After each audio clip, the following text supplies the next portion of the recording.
In the early 1990s, CD Rom was all the rage amongst console and video game manufacturers. From the Sega CD or Mega CD for us not in NTSC territories, to the 3DO, to the PC Engine CD Rom, to PC CD Rom, the Saturn, everything was moving to CD technology, and one of the big drivers behind this was a search for new and interesting ways to present video games. Now, as many of you are probably aware, one of the first ways which this huge increase in storage capacity was exploited with was the use of FMV, which led to a rise of an entire subgenre of games known as FMV games, or often interactive movies. Now, the problem with these is they tend to have limited interactivity, but they could be very, very good fun indeed.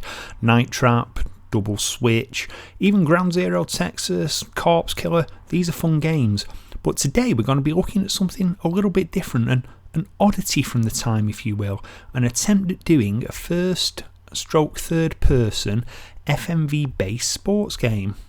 Ladies and gentlemen, I give you Digital Pictures' Quarterback Attack. So, Quarterback Attack on the 3DO then. As I said, it's a little bit of an oddity, this game, in that it is an FMV based game, but it is also a sports game. And unlike most sports games where you control various players on the pitch, you are just the quarterback.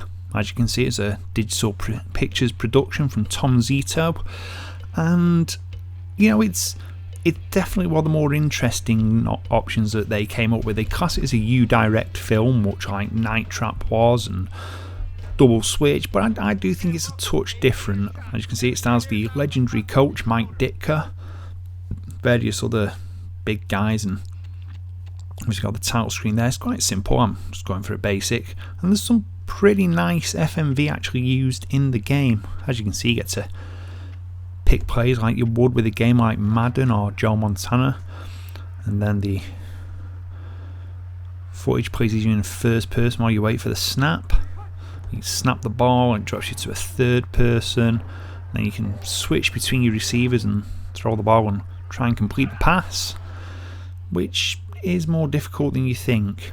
As you can see, the quality of the video footage is actually quite good, and you do get a lot of options with the plays, although yeah, the interactivity is quite limited, very limited in fact, when you compare it to, say, a Madden title, or even something like Joe Montana, even on the Sega Master System. It's a lot more limited as a game, but it is fun. I'm not going to lie, I really enjoyed playing this. I said the video had something different to it. It's a different way of playing a sports game, and I can see how this could have worked perhaps with other sports. Oh, there you go, been sacked. You could maybe do a baseball one where you play the pitcher, or maybe just play the team's star hitter. But it works really well for American football, given the importance of the quarterback as the player on the pitch. You don't need to control the receivers, you just need to get the ball to them. Not quite sure where they filmed this footage. I'm making a guess it was filmed at a college using college players, hence they were able to get a crowd in and various guys who obviously look like footballers. It is a fun little game, but it's difficult. I found that making the passes seems to be more luck than judgment. As these interactive movies go, it is what it is. Like I said, it's a bit of an oddity. The only other game I can think of that's even close to this would be Slam City featuring Scottie Pippen, I think, which was on the Mega CD. But it's fun and it's different, and it was an attempt to try something new with the technology, which is what was going on a lot with CD-ROM at the time.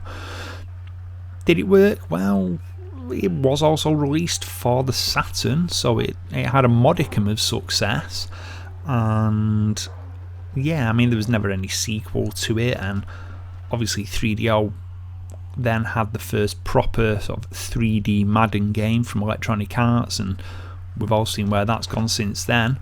But this is a fun and interesting little oddity in the history of sports games and FMV games. So yeah, there's not much more I can say about it really. It is what it is. If you can get a copy of it, do. It's worth it if you don't pay a lot. So that's Quarterback Attack by Digital Pictures. You know, they were pioneers in the FMV genre, and this is one of their more unique titles, so fair play to them. Now, if you've enjoyed this video, don't forget to subscribe to the channel, hit like to show that you've really enjoyed this particular video, and if you really want to love it, ring that bell to be notified of the next one. You can find me on Twitter at 8_16_32bit. You can use the same handle to find me on Instagram, and until the next time, this is Learned Rob saying so long for now.